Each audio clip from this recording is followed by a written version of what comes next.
conclure, est-ce qu'on peut entendre peut-être Éric Coquerel qui avait peut-être une dernière intervention Oui, oui. En 3 minutes, si possible. Je vais essayer.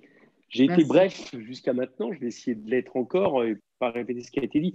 Moi, je suis sensible à l'idée que la Ve République, intrinsèquement, de par sa constitution, les pouvoirs absolument énormes donnés au président de la République et qui, quelque part, j'allais dire, structure tout le champ politique, j'allais dire, produit inévitablement ce type de dérive. D'ailleurs, bon, c'est pas pour rien qu'on a un candidat qui a eu quand même 7 millions de voix sur un programme qui propose effectivement une constituante pour sortir de la Ve République. Mais je crois qu'il ne faut pas non plus ignorer que ce que nous décrivons là, et je l'ai dit tout à l'heure, mais je le répète en termes de conclusion, n'est pas propre à la France. C'est-à-dire que la question d'instrumentaliser les forces de répression et même la justice pour finalement juguler les opposants au néolibéralisme, quand je dis les opposants, c'est aussi bien politiques, syndicaux, mais c'est aussi bien à un moment donné les populations qui réagissent parce qu'elles n'en peuvent plus d'inégalités qui n'ont jamais été aussi grandes dans le monde et d'autres j'allais dire, calomnies apportées par le néolibéralisme. Cette politique-là, elle est mondiale.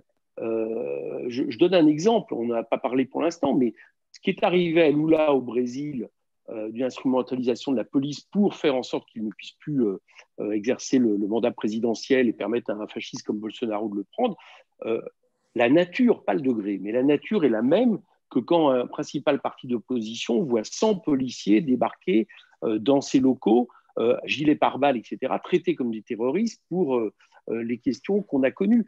Je ne dis pas ça pour centrer la question sur ce que nous avons vécu, mais juste pour dire que c'est quelque chose de global et de systémique.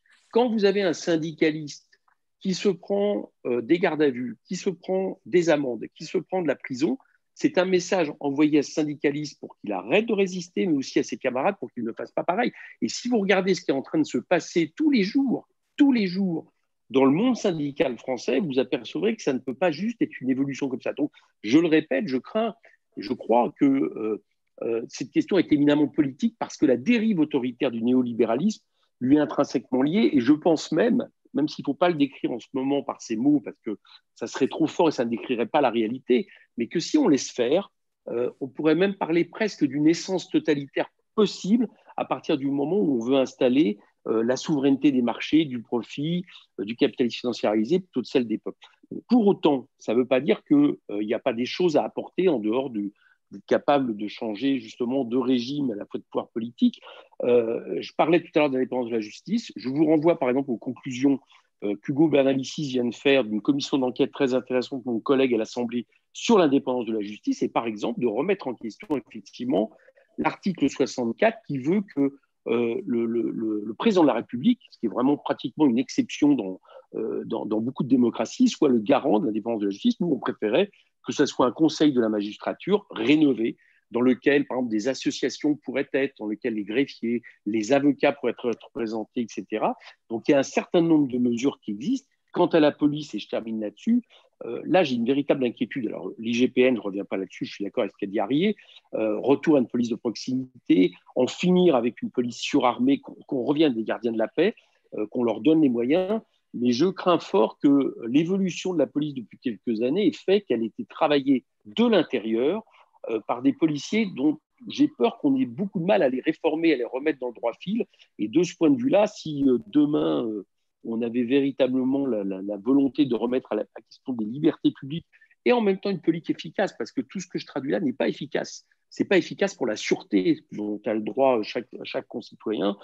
Je crois qu'il faudrait aussi faire en sorte que des policiers racistes, des policiers, par exemple, étant sur des sites Facebook, puisqu'on parlait de ça tout à l'heure, et ayant des propos racistes, soient immédiatement exclus de la police. Je pense qu'il y a quelque chose là qui est de l'ordre de mesures qui sont absolument nécessaires si on veut pouvoir faire en sorte à nouveau d'avoir une police totalement républicaine au service d'une république digne de ce nom. Voilà, je crois que c'est aussi quelque chose qu'il faut oser dire et qui est loin j'allais dire, d'entacher tous les policiers, parce que beaucoup de policiers souffrent en silence, j'allais dire, de cette espèce d'état d'esprit qui s'est malheureusement développé de manière non marginale. Margot,